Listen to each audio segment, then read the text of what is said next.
Hey everyone, Carlos here from ADifficultTruth. We got to talk about Hillary Clinton and Tulsi Gabbard. Now, before we go any further, this is not an attack on either of these individuals. This is not a defense on either of these individuals. I think that the media blew this story way out of proportion. I mean, you've seen the headlines. Hillary Clinton smears Tulsi Gabbard. Hillary Clinton attacks Tulsi Gabbard. Hillary Clinton implies that Tulsi Gabbard is a Russian asset, etc., etc., etc.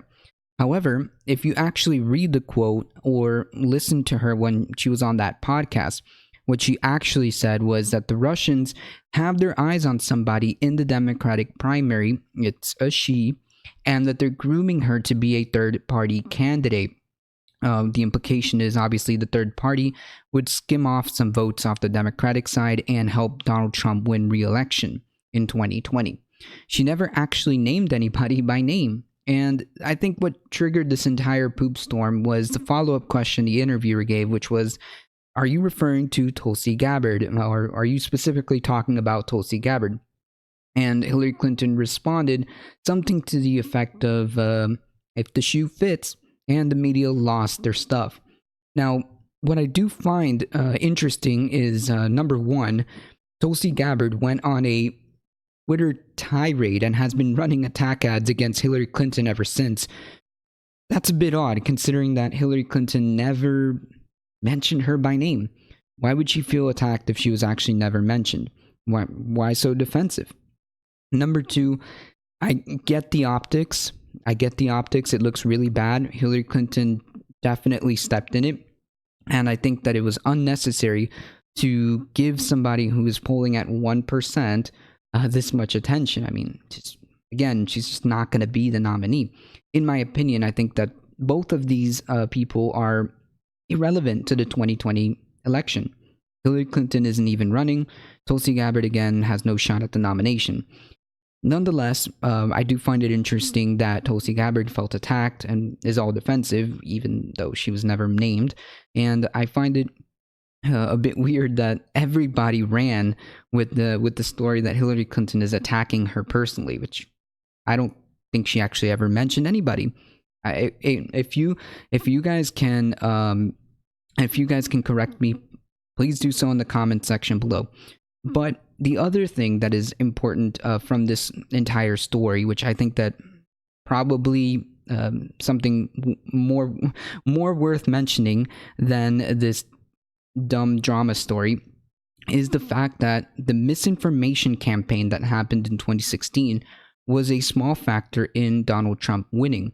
Russia's meddling, Russia's misinformation campaign, the troll farms were very effective, and it's happening again in 2020. We have to be super vigilant in this election because I think it's going to be worse. Facebook is already having problems. They've already said they had to address some issues in Instagram, and that they're already getting prepared for the 2020 election. It's going to happen and is already happening.